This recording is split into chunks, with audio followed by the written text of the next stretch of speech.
2019년 6월에 한 사람이 방한한 것이 화제를 모았었습니다. 그 사람은 사우디의 실세로 여겨지는 사람이죠. 빈 살만 왕세자가 방한한 것이 큰 화제를 모았었습니다. 사우디 왕자는요, 사실 나이가 매우 중요해서 나이 순서에 따라서 왕이 되어지게 되는데, 당시 2017년도 만 31세에 불과했었던 그가 사촌형을 몰아내고 왕세자가 되게 됩니다. 이후 그가 어떠한 행보를 보이냐면 반대파에 있는 사람들을 대거 수청하는 작업을 하게 됩니다. 그래서 수많은 왕자들이 있는데요. 그 가운데 11명의 왕자와 전 현직 장관 수십 명을 체포하게 됩니다. 그리고 나중 대립할 수 있는 경쟁자, 그게 삼촌이든 사촌이든 당숙이든 모조리 반역죄로 체포하게 됨으로써 자신의 왕권을 세우는 데 있어서 걸림돌들을 다 제거하는 작업을 했었습니다. 2018년도에요. 사우디 기자였었던 자말 카쇼크지가 아주 끔찍하게 죽임을 당하게 된 사건이 있었습니다. 그의 시체조차도 발견되지를 않았는데요. 이 자말은요, 바로 그 왕세자 빈 살만에 대하여서 아주 비판적인 입장을 나타내는 사람이었었습니다. 올 2월에 미 국가정보국에서 4페이지짜리의 기밀 해제 보고서를 공개했습니다. 바로 그 사건과 관련된 내용이었었는데요. 그 내용에 따르면은 바로 이 무하마드 왕세자가 카쇼크지를 살해하도록 승인을 했었다라는 내용이 그 보고서에 담겨 있습니다. 그 보고서가 공개되기 전날 미 대통령인 조 바이든이 무하메드 왕세자에게 전화를 한 것이 아니라 그 왕세자의 부친에게, 국왕에게 전화를 합니다. 이것은 뭘 의미하냐면 미국은 이 왕세자를 실세로 인정하지 않겠다라는 메시지가 담겨 있는 것이다 라고 분석을 하고 있습니다. 이 사우디는요, 이 왕권으로 인하여서 숙청 작업이 계속해서 이루어지게 되고 이 왕을 누가 될 것인가에 대한 아주 집중적인 이목이 끌어지게 되는 내용들이 계속해서 보도되어지고 있습니다. 저와 여러분들은 계속해서 사무엘 하 말씀 이어서 함께 살펴보고 있습니다. 지난 시간의 내용들을 간략히 정리해 보면요. 하나님의 지시를 받았었던 다윗이 자신의 모든 사람들을 다 이끌고 헤브론으로 올라가서 헤브론 성읍에서 거주를 하게 됩니다. 자, 그 헤브론에서 있었던 중요한 사건이 무엇이었냐면 유다의 사람들이 그에게 와서 그를 유다 족속의 왕으로 삼게 되는 사건이 발생하게 됐죠. 자, 그래서 이스라엘의 여러 지파들 가운데 이 유다 지파의 왕으로 다윗이 세움을 받게 되었었던 것입니다. 그러면 우리가 자연스럽게 질문해 볼 수 있는 것이, 그러면 나머지 지파는 어떻게 했을 것인가? 이 부분에 대해서 우리가 궁금해 할 수 있을 것입니다. 오늘 이 부분에 대한 내용을 오늘 본문의 말씀이 밝혀주고 있는데요. 오늘 본문 시작의 말씀 우리 함께 한 목소리로 읽어보도록 하겠습니다. 사울의 군사령관 넬의 아들 아브넬이 이미 사울의 아들 이스보셋을 데리고 마하나임으로 건너가. 오늘 본문의 말씀에 보면 갑자기 아브넬이라는 사람이 등장을 하는 것입니다. 자, 이 아브넬에 대해서 서두에 밝혀주기를 이 아브넬은 누구의 군사령관이다라고 말씀해 줍니까? 사울의 군사령관이라고 말해주죠. 이 아브넬이라는 사람은 누구냐면 바로 사울의 군사령관 역할을 감당했었던 사람이었었던 것입니다. 사무엘상의 말씀에서 이 아브넬이라는 사람이 자주 등장을 했었죠. 사무엘상의 말씀 가운데 20장의 말씀을 보면 이 사울의 식탁에 대한 내용이 나옵니다. 그 자리에 누가 함께하지를 않았냐면 다윗이 그 자리에 함께하지를 않았었습니다. 왜 그랬던 것이죠? 사울이 그를 죽이려고 하니까 다윗이 도망을 갈 수밖에 없었던 것입니다. 그래서 그 자리는 요나단이 다윗을 변호해 주는 자리였었는데요. 지금 이 말씀에 보면 다윗의 자리가 비어 있음을 말하기 전에 먼저 아브넬에 대해서 이야기를 해줍니다. 아브넬에 대해서 말하기를 아브넬은 사울 곁에 앉아 있었음에 대해서 이야기를 해줍니다. 자, 그래서 지금 이 이미지에서 사울과 대화를 나누고 있는 사람으로 그려지고 있는 이 인물이 아브넬일 것이다라고 추정해 볼 수가 있는 것이죠. 사울의 식탁의 자리에 아브넬이 사울 바로 옆자리에 앉아 있었다라는 것은 아브넬과 사울이 매우 긴밀한 관계를 갖고 있는 사람임을 나타내주고 있는 것입니다. 자, 그래서 사무엘상 17장 말씀에서 이 다윗이 블레셋과의 전쟁을 승리로 이끌게 되었었을 때 사울이 이 인물을 주목하게 되죠. 다윗이라는 인물을 주목하게 되고 다윗에 대하여서 질문을 합니다. 바로 아브넬에게 그것을 묻는데요. 사울이 아브넬에게 묻는 내용이 뭐냐면 아브넬아, 이 소년이 누구의 아들이냐라고 질문을 합니다. 자, 이렇게 자연스럽게 사울이 무엇인가 궁금한 사항이 있을 때 그것을 늘 묻는 대상이 누구냐면 아브넬인 겁니다. 그러니까 사울과 아브넬의 관계는 아주 긴밀한 관계였고 항상 붙어 다니는 존재였다라는 것을 성경은 이야기를 해주고 있다라는 것이죠. 자, 그러면 이 사울과 아브넬과 사울의 관계가 긴밀했다라는 것은 알 수 있는데 그러면 아브넬은 어떠한 이유로 사울과 긴밀한 관계를 가질 수가 있었던 것일까요? 단순히 군사령관이었기 때문에 그런 것은 아니었을 것입니다. 오늘 본문의 말씀을 보면 군사령관인 아브넬에 대해서 이야기를 해줄 때 사울의 군사령관인 아브넬을 이야기하고 또한 정보를 밝혀주기를 그가 넬의 아들 아브넬이다라는 사실에 대해서 밝혀주고 있죠. 이 아브넬의 아버지가 넬이었다라는 사실에 대해서 이야기를 해주는 것입니다. 사무엘상 14장의 말씀에 보면 사울에 대하여서 설명을 해줄 때 이 사울의 이것에 대해서 쭉 열거를 해줍니다. 사울의 집안 식구들이 누구인지에 대한 내용을 쭉 밝혀주는 내용이 14장에 나오는데요. 그 말씀을 보면 사울의 아내가 누구인지 누구의 딸인지 이 정보에 대해서 밝혀주고 이어지는 말씀에서 그의 군사령관이 아브넬이다 라는 점에 대해서 이야기를 해줍니다. 자, 이것은 사울의 집안에 대한 이야기입니다. 아들이 누구이고 아내가 누구인지를 이야기했는데 이어지는 말씀에서 뜬금없이 군사령관이 아브넬이다 라는 점을 이야기한다라는 것이죠. 이렇게 이야기하는 이유가 무엇이겠습니까? 마지막 내용을 보면 그 아브넬에 대해서 이야기할 때 사울의 누구인 넬의 아들이다 라고 말씀이 밝혀주고 있습니다. 사울의 숙부 넬의 아들이라고 말씀해 줍니다. 바로 이 아브넬이라는 사람이 누구냐면 사울의 숙부인 작은 아버지인 넬의 아들이다 라고 이야기를 해주는 것이죠. 그리고 이어지는 말씀에서 사울의 아버지가 기스고 아브넬의 아버지가 넬이다 라는 점을 말씀해 줍니다. 그리고 그 두 사람 기스와 넬 그 둘은 아비엘의 아들이다 라는 점에 대해서 이야기를 해줍니다. 자, 그러면 족보상 보게 되면 사울과 아브넬의 관계를 분명하게 알 수가 있게 되는 것이죠. 아브넬은 사울의 누구인 것입니까? 예, 사울의 사촌에 해당이 되는 것이죠.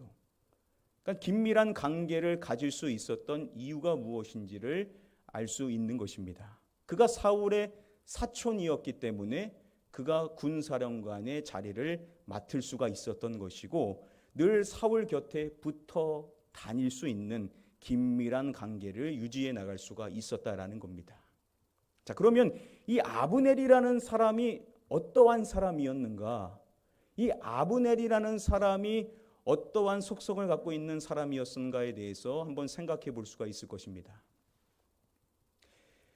사무엘상 26장의 말씀에 보면 다윗이 아비새 한 명을 데리고 사울의 진영의 동태를 파악하기 위하여서 사울의 진영 가까이에 가게 됩니다. 자, 그런데 가보니까 그곳에 있는 사람들이 다 뭐하고 있습니까? 다 잠을 자고 있는 것입니다. 자, 그래서 그때 아비새가 다윗에게 자신이 사울을 죽이겠다라고 이야기를 하지만 다윗이 그것을 금하죠. 하나님의 기름 부음 받은 자를 죽이는 것은 결단코 있어서는 안 된다라고 그를 막고 그곳에서 사울의 물병과 창만을 가지고 자리를 피하게 됩니다. 그리고 높은 곳으로 올라간 것이죠. 그리고 그곳에서 다윗이 이야기를 하게 되는 것입니다. 그때 다윗이 어떠한 이야기를 먼저 하냐면요. 우리 다음의 말씀을 같이 우리 한 목소리로 한번 읽어보겠습니다. 다윗이 내레 아들 아브넬을 대하여 외쳐 이르되 아브넬아 너는 대답하지 아니하느냐 하니 아브넬이 대답하여 이르되 왕을 부르는 너는 누구냐 하더라. 자, 다윗이 첫 마디를 하는데 다윗이 누구에 대하여서 먼저 외쳐 말을 했는지에 대해서 밝혀주고 있습니다. 자, 다윗이 당연히 사울에 대하여서 이야기하며 사울 내주 왕이여 라고 부를 것이다 라고 생각을 했었는데 다윗이 사울을 부르지 않습니다. 누구를 먼저 부릅니까? 아브넬에 대하여서 그가 외쳐서 이야기했다라는 점에 대해서 이야기를 해주는 것이죠. 다윗이 아브넬아 라고 그 먼 곳에서 아브넬을 먼저 부르는 것입니다. 그가 뭐라고 말을 합니까? 아브넬아 라고 말하고 너는 대답하지 아니하느냐라고 이야기를 하는 것입니다. 아브넬아 너는 왜 대답하지 않느냐라고 말을 한다는 것은 다윗이 아브넬을 한 번 부른 것이 아니라는 것이죠. 그가 계속해서 아브넬아 아브넬아 라고 불렀는데 그가 대답을 하지 않았다는 점에 대해서 이야기를 하는 겁니다. 여러분 다윗이 외쳐서 부르는데 왜 아브넬이 대답을 듣지 못했던 것입니까? 뭐하고 있는 거죠? 자고 있는 겁니다.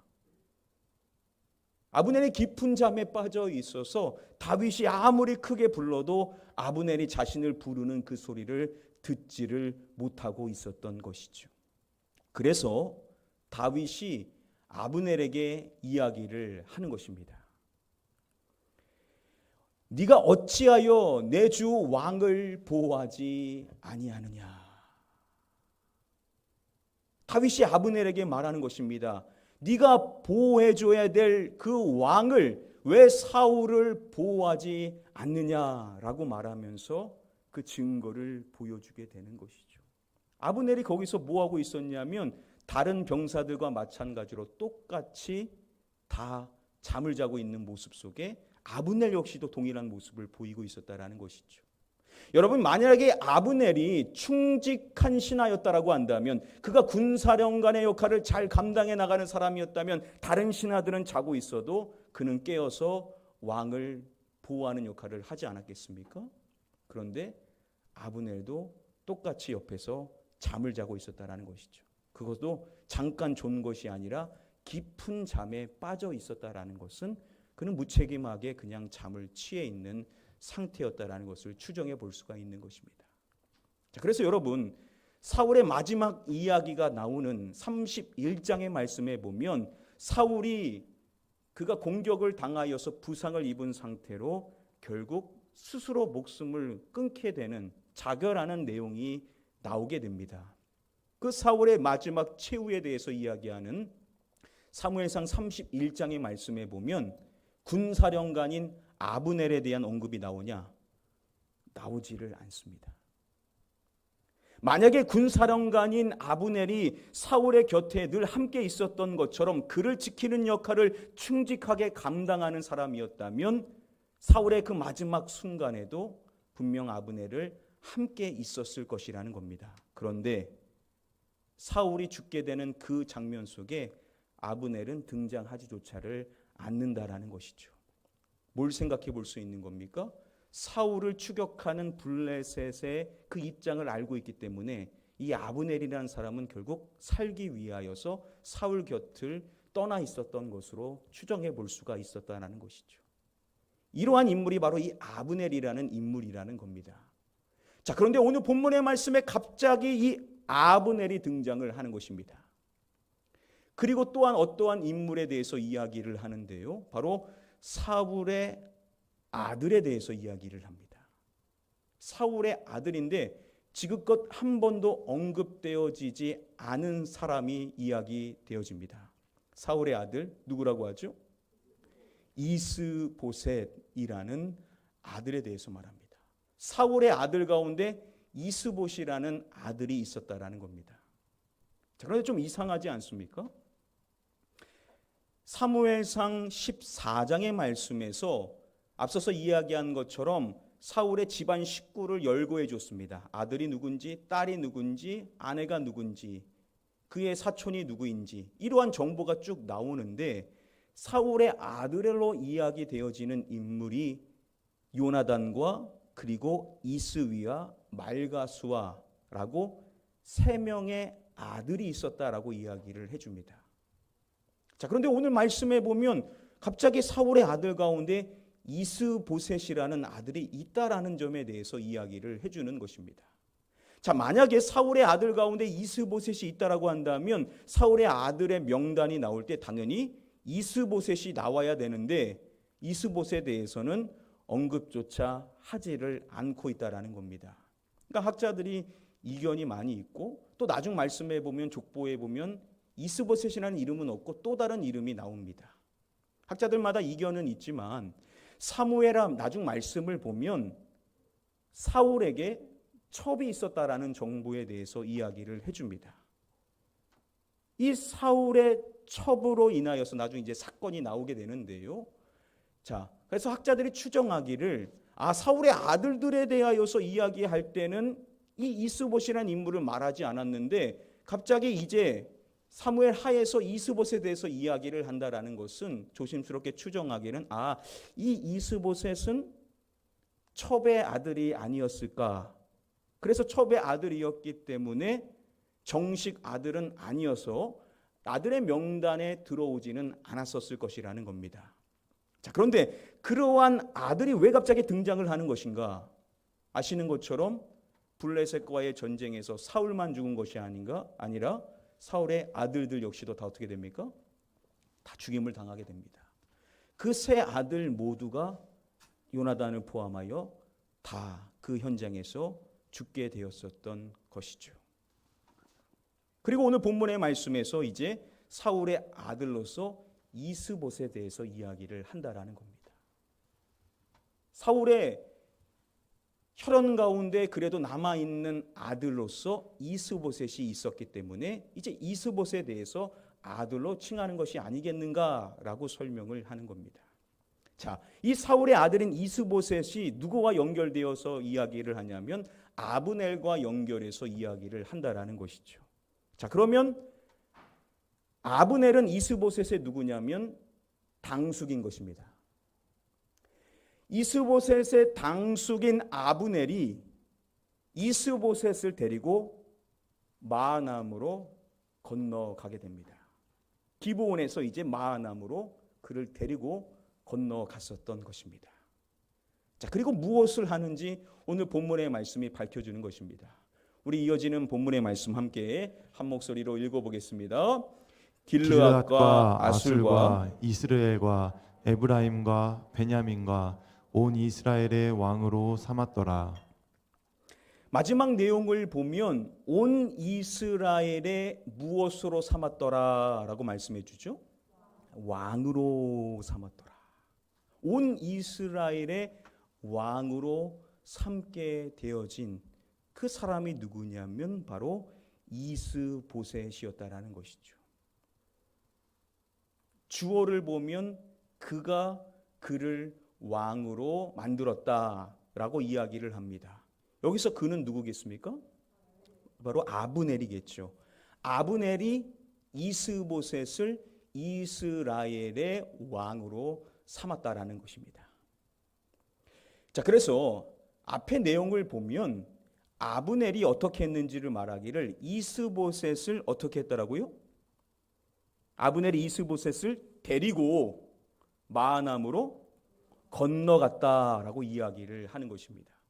주체가 누구냐면 아브넬인 겁니다. 아브넬이 이스보셋을 취해가지고 이스보셋을 데리고 마하나임으로 건너가 그 마하나임에서 당숙인 그가 이 이스보셋을 온 이스라엘에 무엇으로 삼았냐면 왕으로 삼은 것인데, 그러면 이스보셋이 나이가 어려가지고 미숙해가지고 그를 그냥 끌고 간 것인가?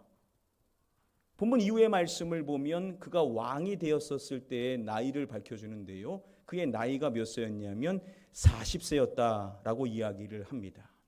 그가 왕으로 등극하였었을 때 나이가 40세였다라는 것은 그가 결코 어린 나이가 아니었었다라는 것이죠.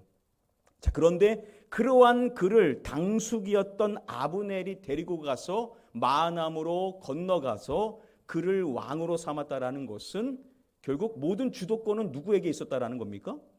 아브넬에게 있었다라는 것입니다. 그래서 학자들은 말하기를 이 아브넬은요, 이스보셋을 왕으로 세워가지고 그를 마치 꼭두가시처럼 조종해서 자신의 권력을 장악하려고 하는 의도가 있지 않았었을까라고 추정을 하는 것입니다. 이렇게 아브넬이 주도적으로 일을 꾸며가지고 이스보셋을 왕으로 삼는 일을 했었다라는 것입니다.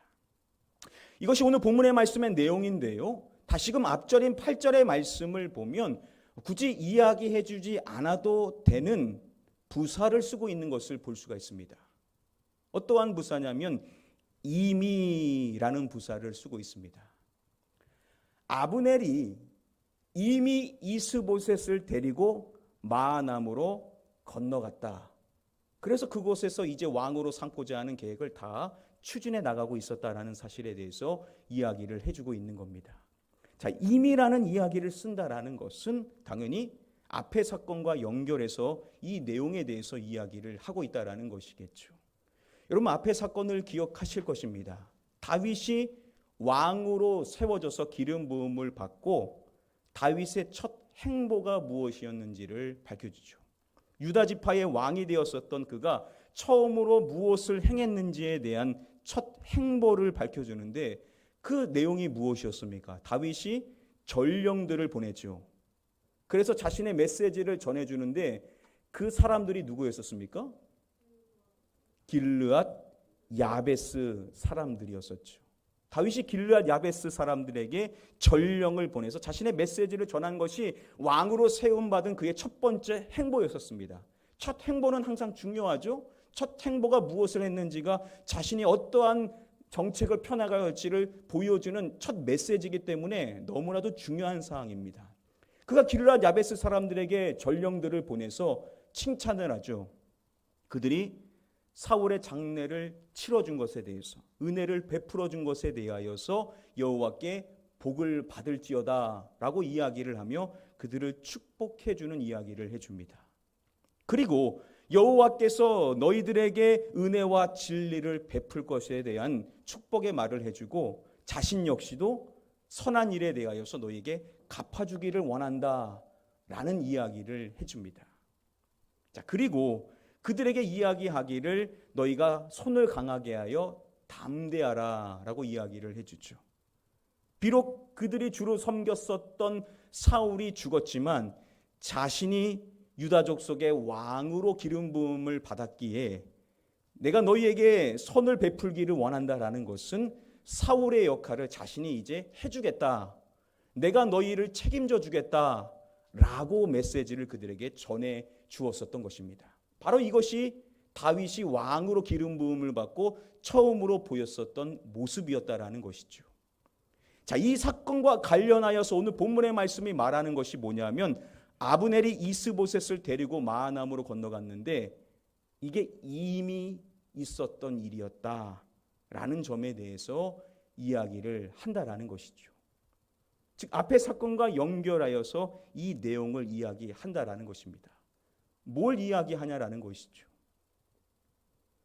이어지는 말씀에서 아브넬이 이스보셋을 온 이스라엘의 왕으로 삼았다 라는 이 말씀을 보면 앞부분의 내용에 어디에 대한 정보를 밝혀줍니다. 아술, 이스라엘, 에브라임, 베냐민, 그리고 온 이스라엘이라고 말하는데요.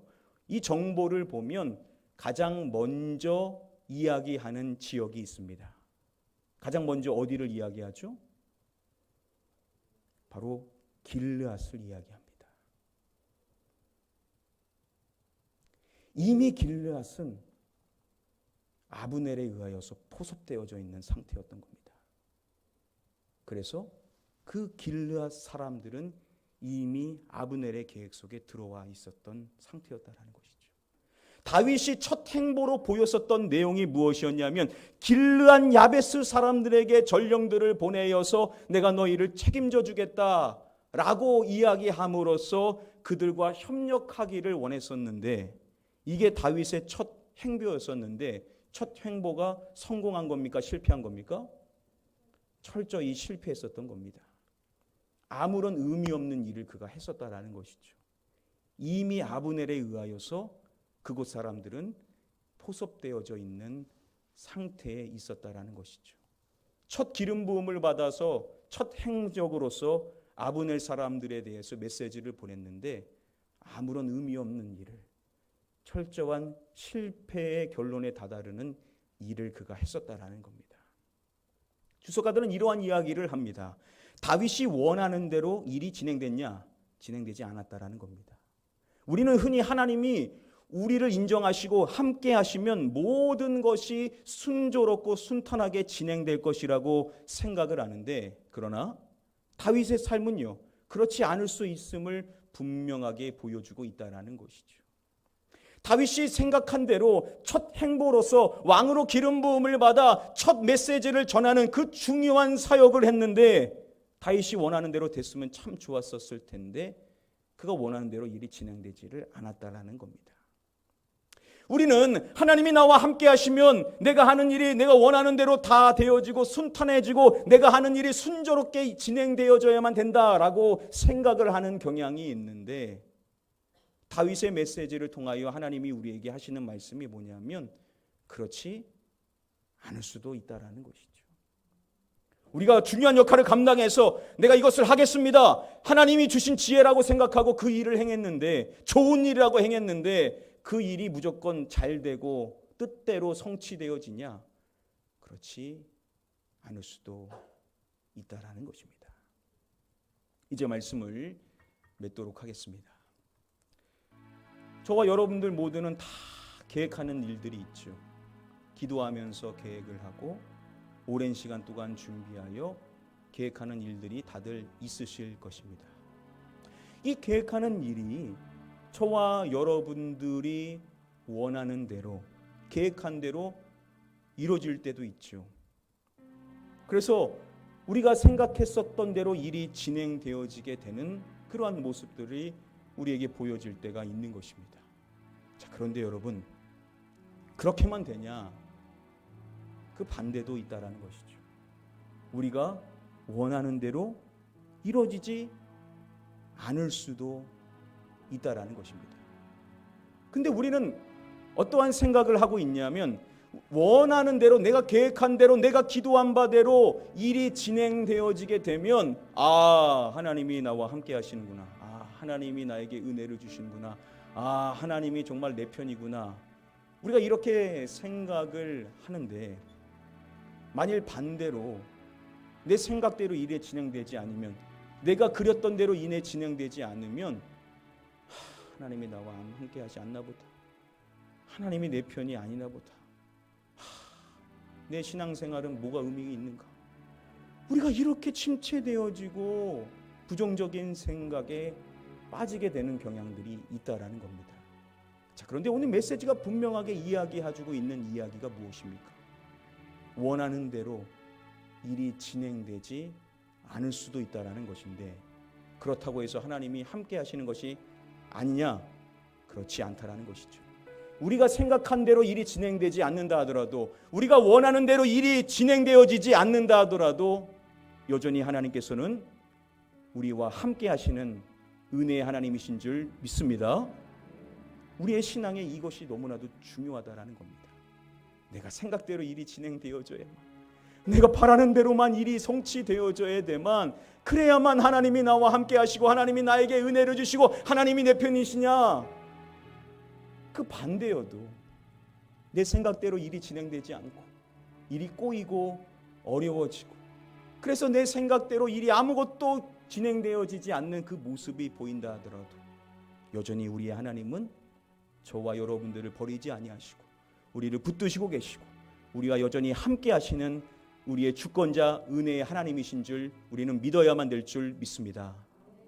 여러분들에게 많은 계획들이 있으실 것입니다. 목회자로서 바라옵기는 저도 늘 그렇게 기도하지만 여러분들이 바라는 대로 되기를 축복합니다.